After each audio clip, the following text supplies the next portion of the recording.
What's up, everybody, man? Thank you guys tuning into another episode. Got my main man, Sir Walter Bressler, in the house. It's my honor and pleasure as always. Thank you. What's happening? You, baby. I'm You. looking forward to this, man. I always look forward to Love kind it. of Yes, chopping it up like we used to. How many years? So we went, we went a Tuesday, a Wednesday, and a Thursday for how many years? I thought, I thought you were going to say how many years has it been since you got me fired? I was waiting for that. But Yeah, right. that would be 17 just for your own edification. Inside joke.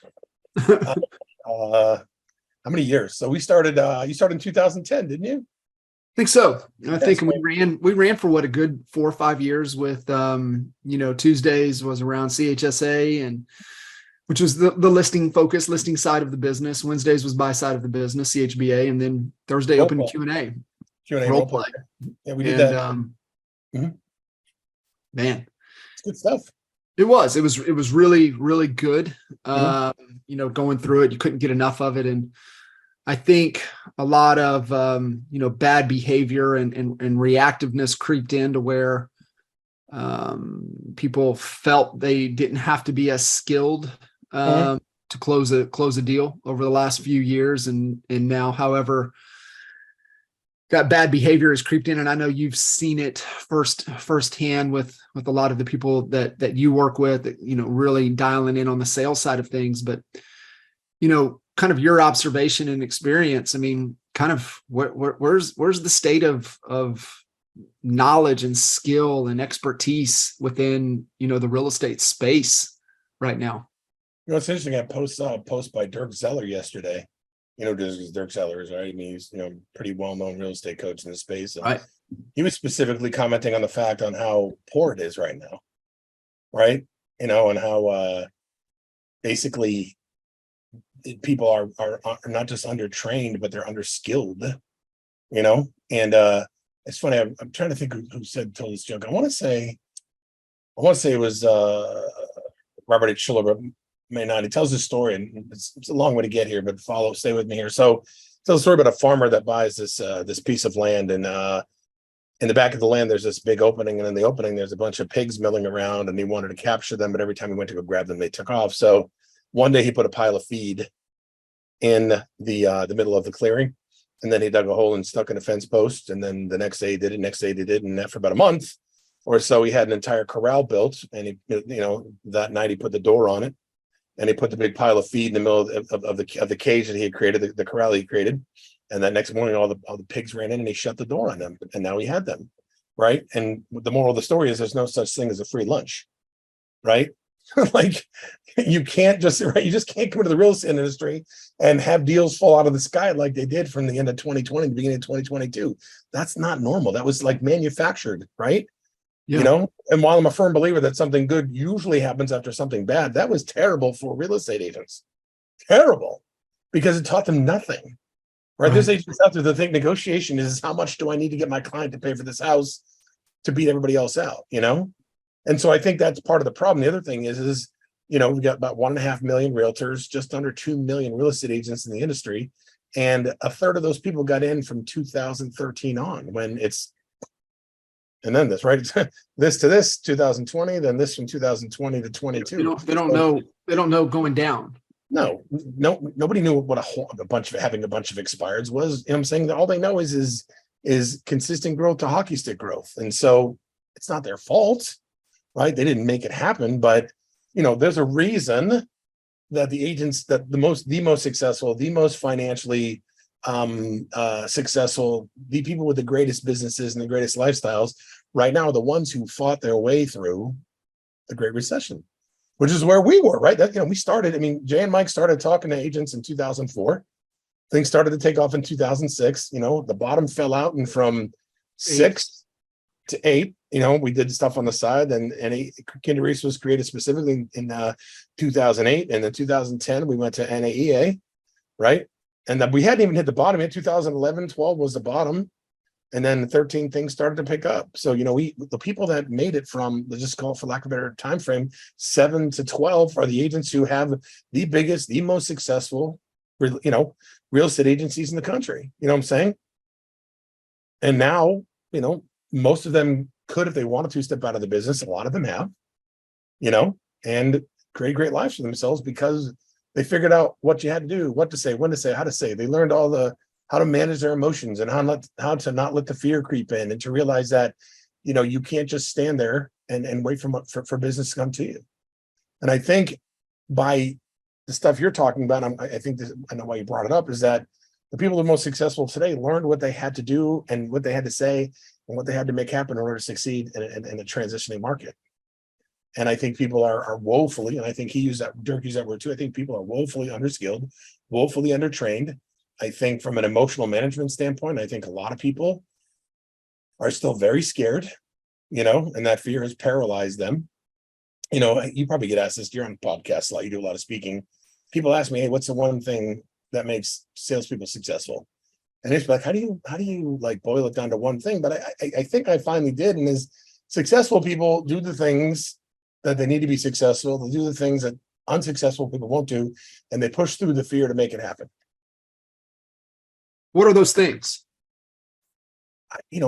Whatever it takes to sell a damn house, whatever that is, you put a plan together, you work the plan, you use your time properly, you prospect, you advance the sale on the phone by overcoming objections, you advance the sale face-to-face by overcoming objections, you ask the hard questions, you do the things that salespeople do, right?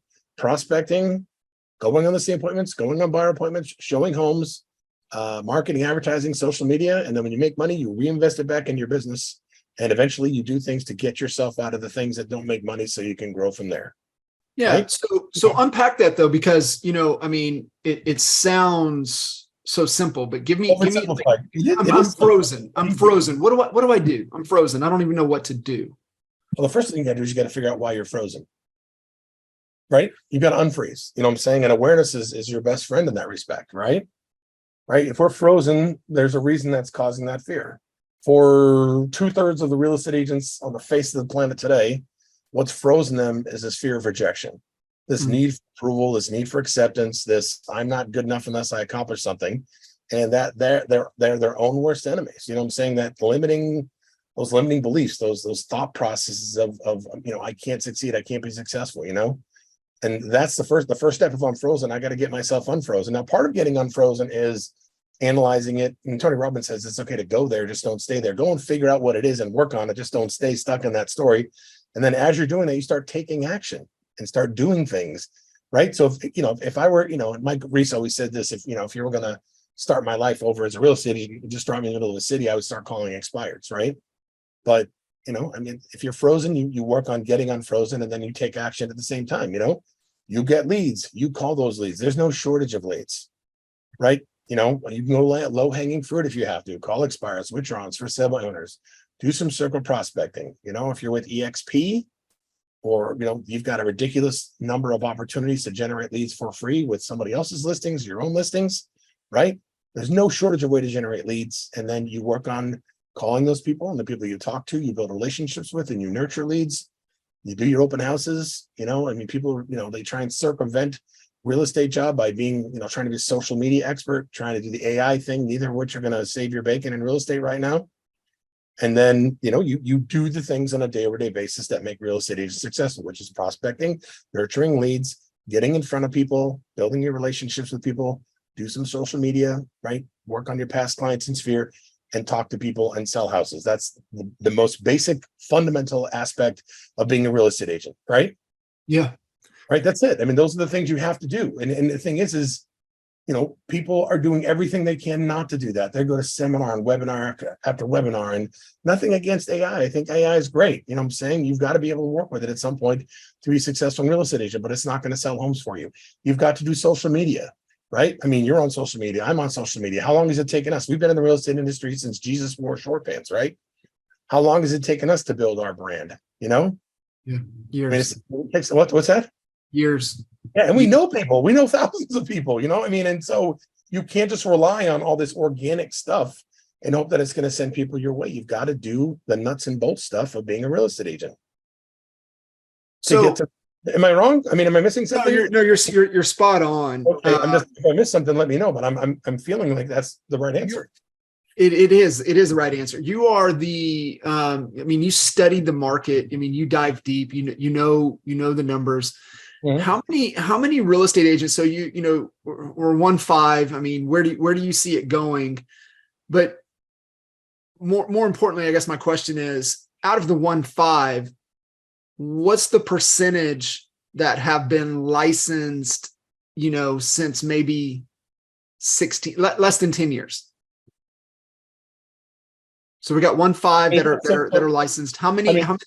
I mean, it's just over a 500,000 agents came in from 2013 on. So if you want to say, that's 10 years, right? So a little over 500,000 people became realtors over that time frame. Just 121,000 came in between 20 and 22.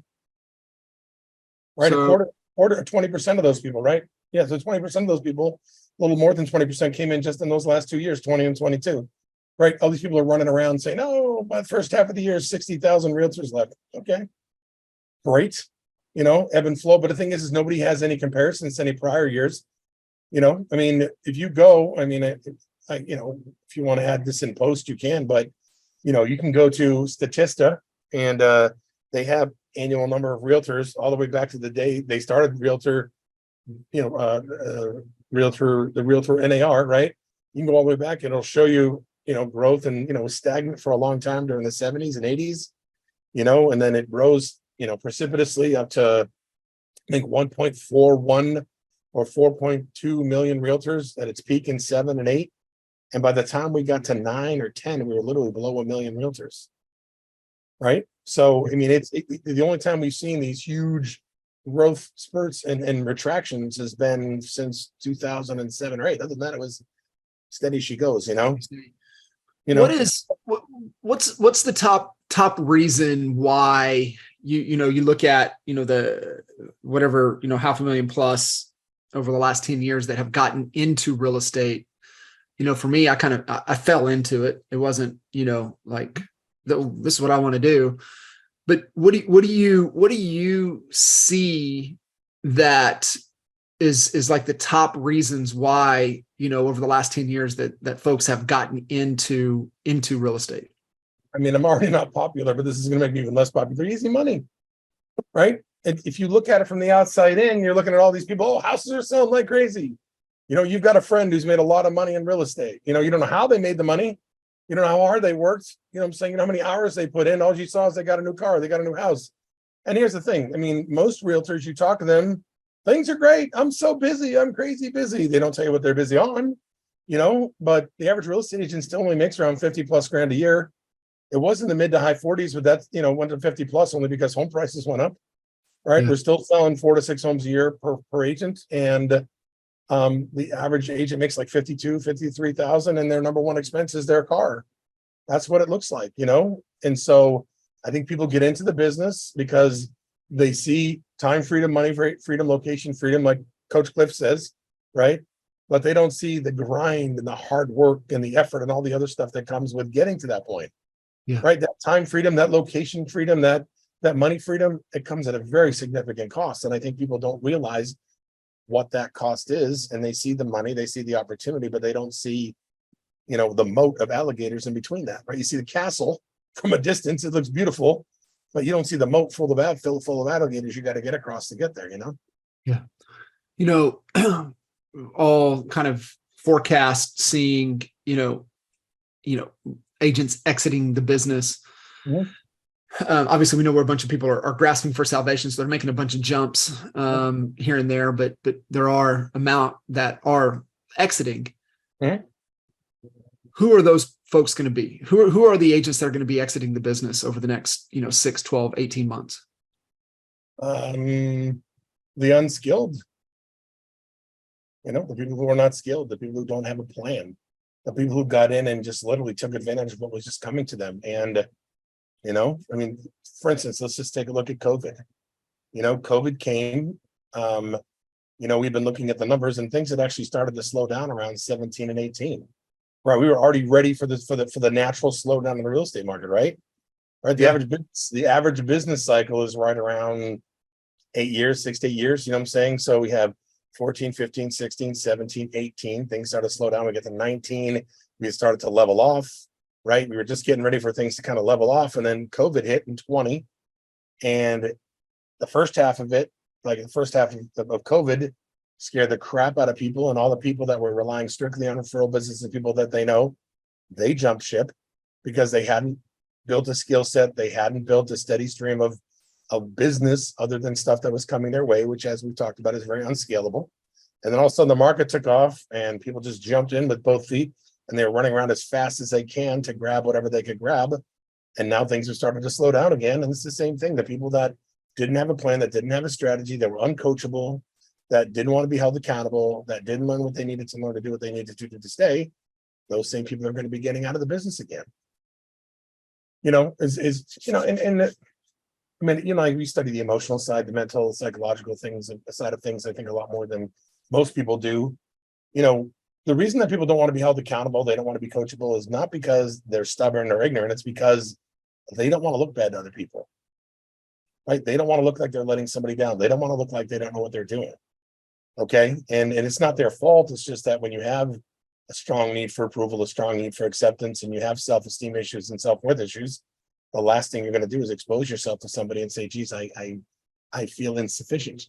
And so rather than be willing to be held accountable and willing to be coachable, they just leave. They just get out, which is unfortunate because it doesn't have to be that way. So those are the people that will exit. Are those the people that should exit as well? Why? You trying to get me shot? No, I have a strong belief that, you know, I mean, one, you know, go do what you love. I mean, you and I have coached so many agents over the years that, I mean, I've coached people out of the business, and I know you have as well. And sometimes it's because what's best for them, right? Follow their passion. What do they love? What are they really, really good at? Like, what do they, you know, in their free time, they're studying it, you know, they're, you know, dabbling with it on the side. And, you know, I've had people, you know, go back to, you know, culinary school, get back into, you know, back into the kitchen, back into, you know, doing other things that they love and they have a passion for. And that was the right thing. It's like, well, you lost a coaching client. No, I mean, I helped the transformation of what our job is supposed to be. Yeah. And so when I look at, you know, the inflated 1.5, and I think we could argue, you know, 5 to 10% actually do all the damn business. For sure. Then it's like, okay, well, you have this bloated surplus. And it was never our fear of going head to head with the number one competitor in our market. It was always the onesie twosies that was like, man, they're the ones that are dragging this entire industry down. And so we know the folks that are going to exit, but like, who should get the hell out of the business? Like, who should leave? I mean, the people that are not committed to doing what it is to be successful. I mean, you've seen these agents before. You know, they sell the same number of houses every year. They go to all the conferences. They do all the things they need to do. They do just enough to get by, and they're barely making it. You know what I'm saying? It's this miserable existence of, am I going to sell enough homes to live my life? To people that are continually having the argument with themselves, should I stay or should I go? Right? The people that are there because they want to be a real estate agent, but they're not willing or able to do the things they need to do to take their business to the next level. You know, the interesting thing is, and I think maybe you told me this, maybe it was Brendan Burchard. He talked about, like, you know, part of his marketing strategy when he's talking, he's like, it's not that people all want to be like, I want to be a top producer, I want to be a mega agent. Most people don't aspire to that. Most people just want to get to the middle of the pack where the average successful agent is. Does that make sense? Yeah. Then they can become the millionaire, the multimillionaire with it. They just want to get where everybody's selling 40, 50 homes a year. That's, you know, I'm saying the first stop is 100 grand. And then the next stop is good, consistent business where I can create a great life for myself. Like, that's where most agents want to get to. And to get to the Jay Kender realm after that. Does that make sense? It does. And, you know, one of the things that I you know, just been kind of thinking about, because I'm 100% agreement with what you said. I think there's been two massive voids in the real estate industry. You know, one being a leadership void, but two being that skills void that we've been talking about. And our belief has kind of always been that, the thinning of the herd, but where the disruptive side goes, and we've always kind of talked that there would be kind of like three phases, right? The expert advisor, the AFAs, and then those that are, whatever the models are going to look like moving forward, with the Redfins, whatever Zillow does, whoever they acquire, whatever they become, moving forward. The First American, whatever their plays are, like what are the plays, the disruptive plays moving forward. But I don't know if it's going to be the threes. It almost feels like it's just going to be this or that. Mm-hmm. And already close to that anyway, right? I mean, yeah. Well, you could make the argument, a lot of people have been talking about this, that the the smaller agents are just, tiny, they're getting gobbled up. You know what I'm saying? I mean, look, EXP just said, hey, teams of 50 or higher, we'll write you a fat check for 250 grand if you want to come join us. You know what I'm saying? I mean, it's like mergers and acquisitions, just like it was during the 80s and 90s when that whole thing started to take off, where bigger companies started gobbling up smaller companies, Not that M&A hadn't happened forever, but we saw a lot of that, even in the real estate industry. I mean, Caldwell Banker at the time, I got it in 98, but back in the 90s, early 2000s, all the big companies were coming and gobbling up all these independent agencies. You know what I'm saying? That's how they got bigger. Oh, for Caldwell Banker, we'll do this. Oh, come to Remax, we'll do this. You know what I'm saying? And that was kind of, in my opinion, the beginning of the separation between being a small independent agent and working for a big brand. And then you had EXP and Real and other companies come, and they're gobbling up agents, right? I mean, KW was really the one that kind of established the whole recruiting model strategy, right? Like, we don't need to gobble up your company, just come work with us and, work at KW, And so I think that's already started, but I think we're seeing a wider and wider gap now because of these brands that are letting people become an agent anywhere they want and not having to worry about being a broker or having a broker and just being able to run their business. I think those companies are going to lead the pack, and people are just going to join them and call it a day, And even though they can be a smaller independent agent, they're still part of a bigger, broader umbrella, Yeah, I think you see that, and then also these mega teams becoming even bigger, right? I think we're going to continue to see more and more and more of the bigger teams, and these solo, the solopreneur out there is really going to start to kind of really fade away. How do you compete? Yeah, you can't. I mean, you just can't compete. And here's the thing. I mean, you still have these, like, even within EXP and other companies, you still have these, like Cliff Freeman, right? He was just named. He was in Real Trends, like DFW, like number two in Dallas, number two in Texas, behind the Franklin Group. Yeah, exactly, right. I mean, a team, kind of. You know what I'm saying? He provides them leads. I think it is. I mean, he doesn't do transaction processing. He doesn't do, but other than providing he provides support, he provides training, he provides leads. You know what I'm saying? I mean, how do you compete with that?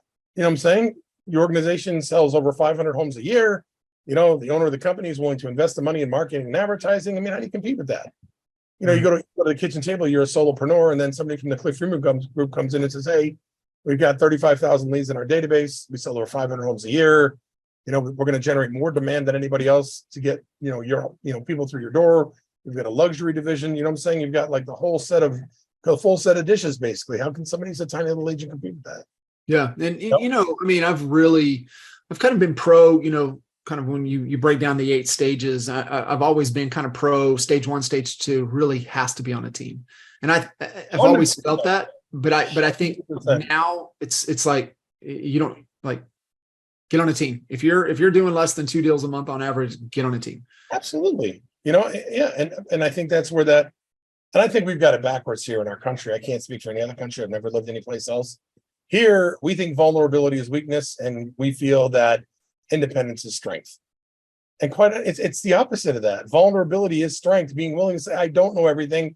I need help, right? 80+% of the real estate agents are out of the business by the time it's time to renew their license after 2 years. And the reason why is they don't know what to do, when to do it, how to do it. They run out of money or they run out of time, and then they got to go back and get a job. Well, right? You said earlier, they don't want to look, And it's like you said, right? Like asking for help and creating leverage and not depending upon others, but aligning and working with others is You gotta like, be coachable. that's a weakness. Yeah. I mean, you're driving around a lot and you're seeing Jay Kinder's face everywhere. Okay. You know how long it took him to get there? You know how much help he got, how much coaching he had, how many people he talked to get there? People don't see that. They don't see what's happened in the chasm. They just see, there's my image. He's everywhere. If he can do it, I can do it. And you can, but there's a lot between there that you don't know. It's another great example. You just said faces everywhere. Our good friend Kyle Davis here in Norman, Oklahoma.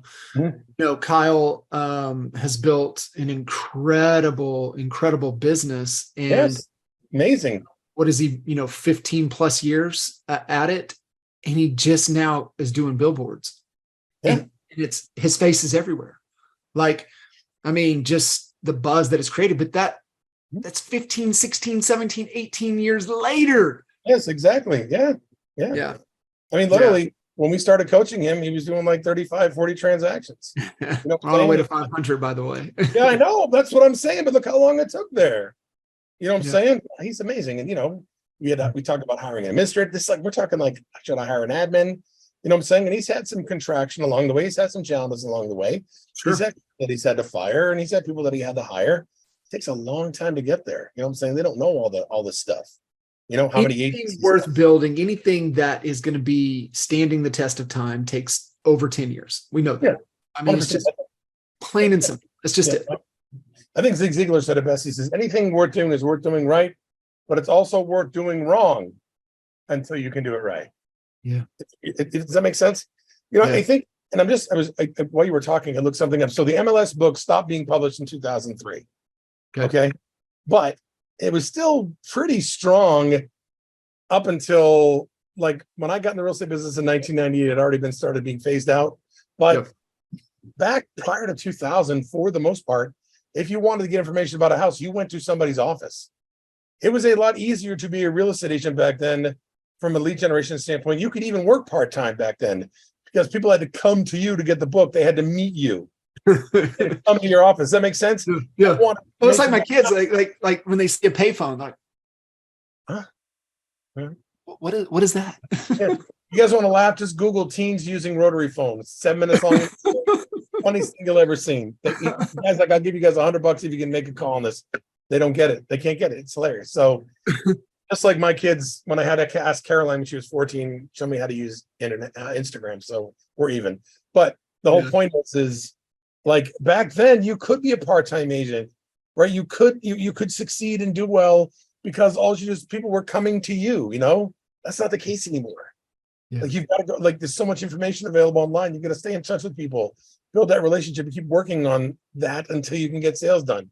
And I think, even though it was 30 years ago now, 1993, 2023, 30 years ago, a little more than 30 years ago, a little less 30 years ago, I think there's still this belief system that you can come in and be an agent and make easy money because there's so many people looking for a home. And it's just not that way. Well, I mean, you said, the average, 50 so thousand, I would be curious, average sales price markets, for that statistic, but then put the calculator on it. How many hours did it take to make that? And if you're like honest about it, time that you spent there, but the actual working time is probably, just doesn't like small compared to the hours wasted that they would say working on it. When you boil it down though, the hours and time and energy that they put in on the 50 something thousand, it's probably less than half of minimum wage. Stupid. I mean, if you're a real estate agent, you're not working less than 60 hours a week. Yeah. Easily. You know what I'm saying? And so if you're at the average real estate agent, I have my phone off, so I don't have a calculator here, but if I'm working 60 hours a week and I'm the average real estate agent and I'm making 50 grand a year, $4,500 a month, right? Let's call it $4,500 a month. And I'm working 60, 120, 240. What's 4,500 divided by 240? 1875. What's that? 1875. That's terrible. You know what I'm saying? And that's 60. It's probably more like 70. Yeah, I bet it's closer to 15 or under per hour is really kind of where they're 15 really bucks at. an hour is 30 grand a year. Somebody making 30 grand a year. You know what I'm saying? Yeah. And no disrespect to people that are making 30 grand a year. You know what I'm saying? I'm sure they work hard for it too. But for the amount of work, energy, time, stress, the fact that you take things home with you from real estate, it's worth more. It's just not worth it at 15 bucks an hour. No way, no how, you know? No. So kind of, we've been around the sun a few times, and have seen a lot, transpire out of the industry, and the whole Caldwell Banker, Realogy world, independent world, KW world. I mean, where was B when you got in? Where were you guys at? Yeah, when I started working with that, he just sold like 2 buyers agents and administrative assistant. I think he just sold like 90 homes that year. But you guys were with what company? Old banker, Caldwell Banker. right? You saw that world. Independent. Yep. So when Paul Tebow, his brother-in-law, or his former brother-in-law, but his brother-in-law and I joined him, I think he had just done around 90 grand, 90 deals, 80 deals the year before with Cole Banker, renting space in an office building. Then he bought the building. And so, we all worked together. We grew it to a little over 400 transactions a year, number 3 for buyer controlled sales in the world for several years in a row. So I saw the whole, went to the Cole Banker conferences, all that stuff. Yeah. But we saw the evolution, right? Yeah. The individual agents, the broker in control, the teams, team leads start becoming in control. Yeah. We're starting to see now the massive teams start to kind of the evolution. You have the EXP platform to where, opportunity to now have, ownership stake in the actual brokerage, which was never an opportunity before, unlocking new revenue streams for real estate agents that weren't even ever possible because, no matter how successful you became, your business was worth shit. Like, what did you have to sell? Like, it's not worth anything. And so, now having a platform to where there is a real exit strategy for real estate agents, because there never has been, right? People think, well, I'll just build up and sell it, but you don't have anything. It's not worth anything. No. And so now having that evolution that now you do truly have an exit strategy where with the blockbusters that are still out there, the Netflix of the world being the EXP, the Real, the LPT, what are there 6 or 7 kind of similar models? Where do you see kind of over the next 10, let's just play through now the end of the decade, like where do you kind of see the real estate space going between now and the end of the decade? Well, great question. I think EXP has shown that brick and mortar is going to go by the way of the dodo bird. You know what I'm saying? I think people got a really yummy taste of what it's like to work from home.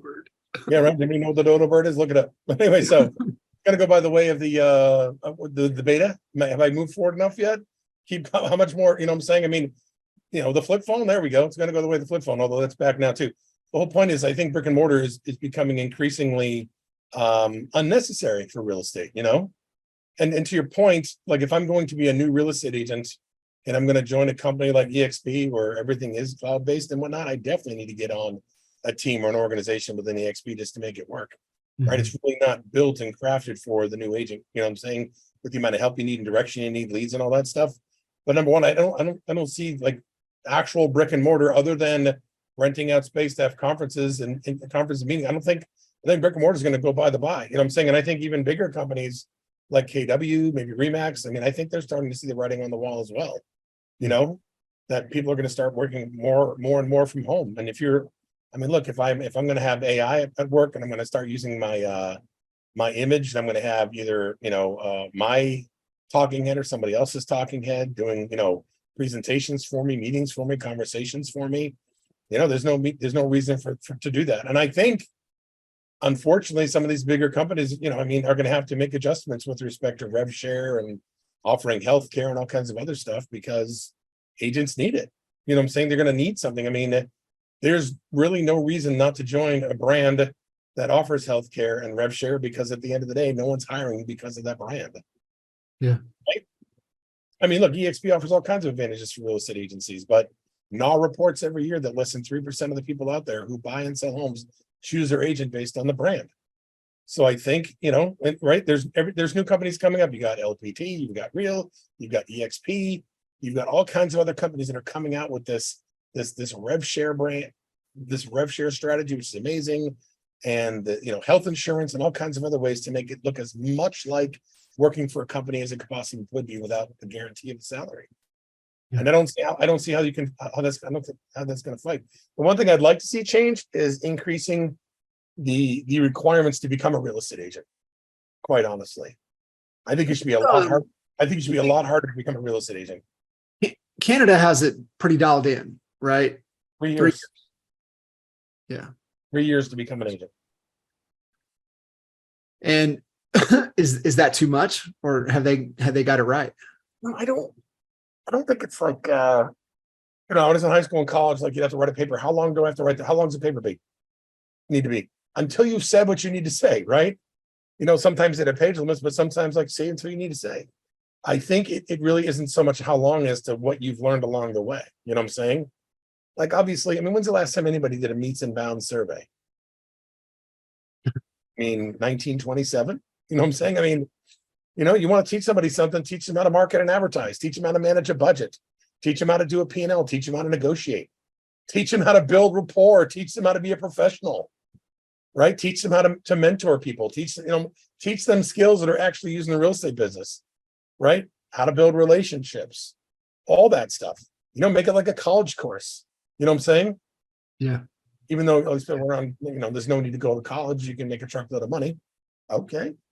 That's fine if that's what you feel, but the whole point is I think it needs to be like, maybe even a 1-year program or whatever. And you've got to show certain aptitudes in certain things. You know what I'm saying? You've got to score on things at a certain level so that I know when I send you out there, here's, like we created how long ago did we create the lead pyramid? Like long time ago, right? Yeah. Like when you get out of here, don't go spend your money on I love referrals cards, right? Yeah. You know what I'm saying? Don't go spend, a stupid amount of money on internet and stuff. You need to learn and that's the other thing. Maybe they should learn how to scripts and do dialogues and scripts and how to be proficient in converting a lead before they even walk out the door, right? Real estate's one of those, in my opinion, and I don't know every industry on the face of the planet, but there's no AAA ball for real estate. You know what I'm saying? And probably no AAA ball for car sales either. But if I'm working for Konica Minolta selling copiers, you know what I'm saying? I'm working on the sales desk, talking to people first, setting appointments, and then I'm learning to go and be a sailor. I worked in the mutual fund industry. There's sales desk for broker to learn how to work with brokers, and there's the inside sales job, and there's the outside sales job. We need, not that you would be a junior broker, but everything you would need to learn to become a real estate agent and stay afloat to make money needs to be learned in some sort of capacity before you become an agent, not to be able to do 90 hours of coursework, 180 hours of coursework, and take a multiple guest tests. I couldn't agree with you more, man. It, the barrier of entry is extremely low. And so being able to do that and, those that, do develop kind of the brand, the marketing side of things, and even the power of AI, there's, some phonies out there. And until you start working with them and, they open their mouth, do you realize, okay, it doesn't match up, what you see online to offline, and that, the brand the inconsistency is really transparent. That's why, the void on the skills and expertise side to me is, critical. And then obviously the leadership void as well. Well, here's the thing. How, when you have all these people who are calling themselves coaches that really aren't coaches, you know what I'm saying? They really haven't accomplished what they said they were going to accomplish, and then they're trying to become leaders. We've got all these kind of posers, pretenders. The people who are the real true leaders are the people that are, for the most part, are still involved in some way, with the clients they work with, whether it's like you're involved with your coaching clients. I'm involved with my coaching clients. I still make calls with my coaching clients. I still, prospect role play, so my sleeves are still rolled up. You know what I'm saying? The people who are just sitting there, quote, on their ivory tower saying you should do this, you should do that, you should do this. Bad. Did I say bad? Well, and I think too, it's typically their agenda, and they forget the role that a true coach plays in the relationship. And they want to step in and be the hero, and you do it this way, and that's not always the best way. It is a way, but it is not all the ways to get to the desired outcome of the goal of the individual that they're trying to coach and work with. And it's like you said, it's a plan, but the plan is aligned to their goals. And I think that's one of the biggest misses that I've seen, is that they try to force their agenda upon their way, upon whoever it is that they're working. Now there's tried and true principles. There's things that you can't argue that have to be in play around sales and marketing. And so those are, not up for debate, but the freedom that they're in pursuit of, that's never the coach or whoever's, that's not for them to say. And so that's the biggest frustration. That's the biggest challenge. That's just one of the biggest bullshit things that I see out there when I say a ton of phonies. And, the word coach, it's just so loose, right? It's like, what does that mean? And I wish there was a different word that we could use. Junior, people are like, oh, look at Bill Belichick. He didn't play pro football and he coaches people. He's the exception though. You know what I'm saying? He's the exception. He's not the rule. Yeah. The majority of people that are coaching at any level played football in high school and in college, and many of them at sub level and professional sports. It's just, I don't know. I just don't know how. I used to say in the wholesaling industry that the guy they never carried the bag.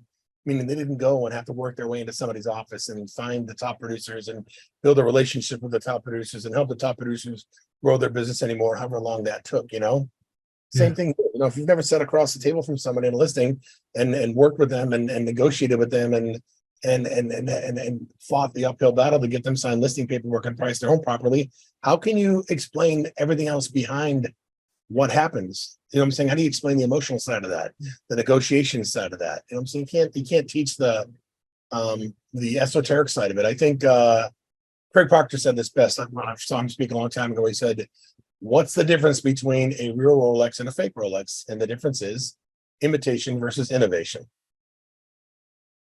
Right? Yeah. I can try and match what a real estate agent has done here and there, but if I've never done it, never gone through it and made it my own, how can I coach somebody else how to do it? Or there's people out there, and you know who I'm talking about. We don't name names here for that sort of stuff, but there's people out there that have sold maybe not even 10 homes in their lives, and now they're trying to teach people how to become the GOAT of real estate, the top real estate. How can I teach you that? I can't. Yeah. Interesting. Yeah, I think it's more unfortunate. Interesting is very non-committal. I'm going to call it unfortunate. Unfortunate. Look, why would somebody hire you as a coach? Because you helped grow one of the largest and biggest, not only just sustainable real estate companies in the world, but one of the most successful real estate coaching companies in the face of the planet. You know what I'm saying? Yeah, that's what hired John Kitchens, Same for you, sir. Appreciate you, brother. Thank you, sir. Appreciate you, brother. Thank always you. A pleasure. Thank you. I like our conversations get very philosophical. I'm a big fan. Yeah. That and that's what I love, about this time. And, we dump everything into kind of the whole Coach Code podcast experience. We jump in and we dump in, the Honey Badger, attraction conversations, the Expert Mentors series. But, this is the one I look forward to because it's just conversations, right? We're just chatting, we're just chopping it up. And, I miss love it. The years that we went, Monday, Tuesday, Wednesday for years. And it's always good. Brother, I appreciate you, man. I know you got to run, but real quickly before we go, I do want to say something. Like, if you're watching this, I hope I pissed you off a little bit today. Not that you want to be mad at me, but that you're mad enough that you want to make some changes to do some great things for yourself in real estate. You want to be mad at me, that's fine. People call me fat just about once or twice a week. So, whatever you want to do. You can, now people say shitty things to me all the time. I'm just saying, you want to hurt me, you can try. But I'm hoping I upset you enough to the point where you're going to want to dig your heels in and say, you know what, I'm not going to be one of those people that Wally and John were talking about. Because this, at the end of the day, this has been and I'll stand by this. I want anybody who gives up a secure job and who becomes a real estate agent to be successful at what they want to do. That is my goal, my dream for everybody. If you're willing to give up a job to become a real estate agent, I want you to be successful. But by God, you need to do the things that make people successful in real estate. And if you don't, then you can't stay. It's the, be willing to surrender the security for the opportunity. Period. I think I'm gonna write that down. I'm stealing that quote from you. You got it, brother. Take it. I'll Run see you with later. it. Take care, man. See you. Bye.